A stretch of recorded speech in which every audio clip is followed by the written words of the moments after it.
What's going on, guys? Today we are going to be talking about Disney, and Disney reports their Q3 earnings this week. And what I want to do in this video is I want to take a look at what analysts are expecting Disney to report. I also want to take a look at the last 5 years for this company because they have made some interesting moves that have helped their revenue but hurt their EPS. And we're going to take a look at what that could mean for this company moving forward. And then finally, I want to do a comparison between Netflix, what they reported for their earnings, and then my expectation on where Disney is going to come in at for their EPS and revenue numbers. So if you enjoyed the video, make sure you drop a like down below. And if you want to see more videos like this one, make sure you hit that sub button. Before we get into all of that, let's go ahead and take a look at Disney's chart. We can see here today, the stock moved up a little over 2%. Over the last 5 days, up almost 7%. The market has traded up very nicely this past week, and Disney has benefited from that. If we look at the last month, we can see that they are up around 7% over the last 6 months, down almost 13%. And year to date, they have traded basically sideways, down around 4%. However, if we zoom out to the last year, we can see that the stock is actually down almost 15%. And over the last 5 years, this is where it gets surprising. Disney is actually down almost 30% over the last 5 years. And from their highs of almost $200 in 2021 to where the stock is trading at now, they are trading down over 56%. And if we go to the max chart, we can see that the stock hasn't traded this low since 2014. Disney is set to report their earnings Wednesday,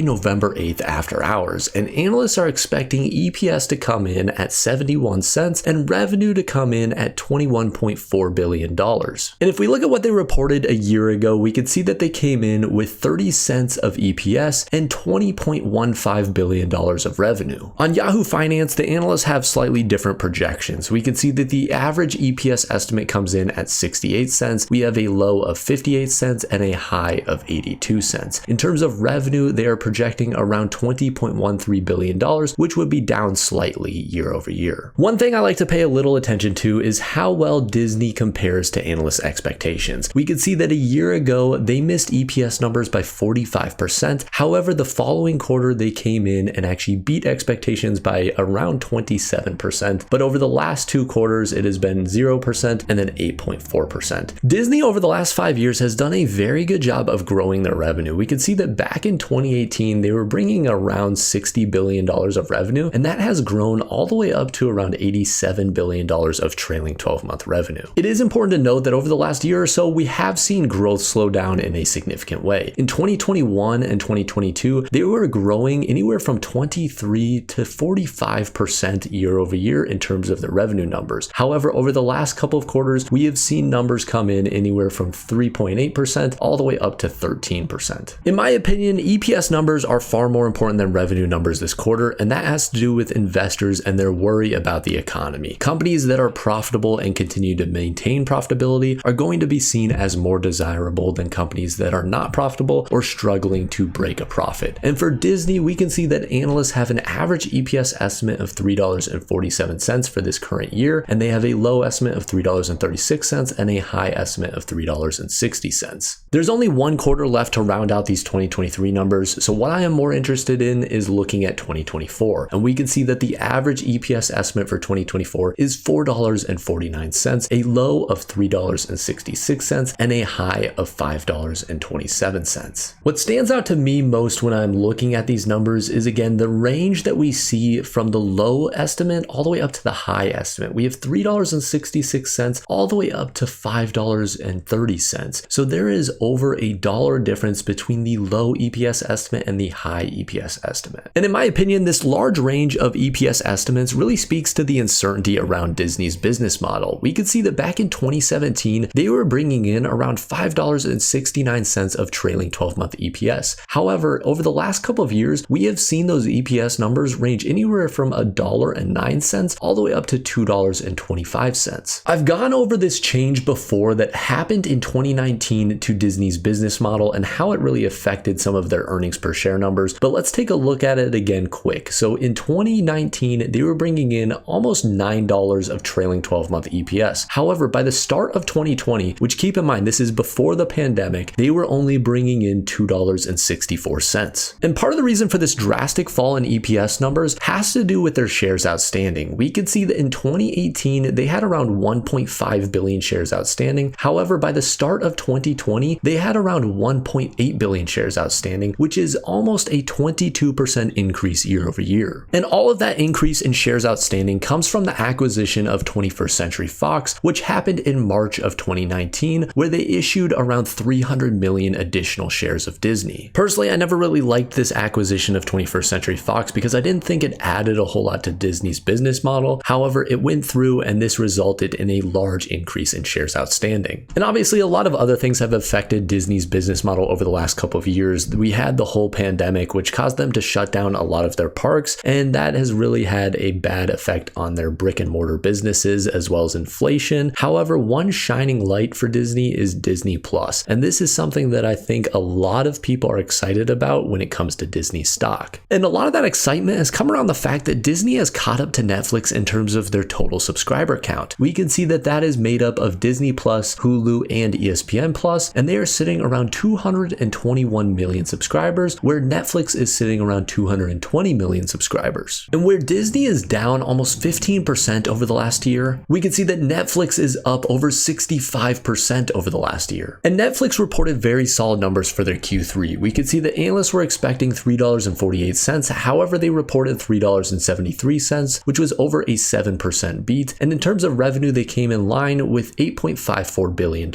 And we have seen this similar trend across a lot of different companies this earnings season, where their EPS numbers have came in with a solid beat and revenue has been in line. And personally, I'm expecting the same for Disney. I think they will come in with a slight beat of maybe 5 to 7% on their EPS numbers, and revenue will be in line with analyst expectations. However, keep in mind that is all my opinion. Do not buy a company just because some random guy on YouTube talked about it. Make sure you are doing your own research and looking into companies that meet your risk tolerance as well as your time horizon. So with all that said, I hope you enjoyed the video. If you did, make sure you drop a like down below. And if you want to see more videos like this one, make sure you hit that sub button. And as always, guys, have a wonderful rest of your day.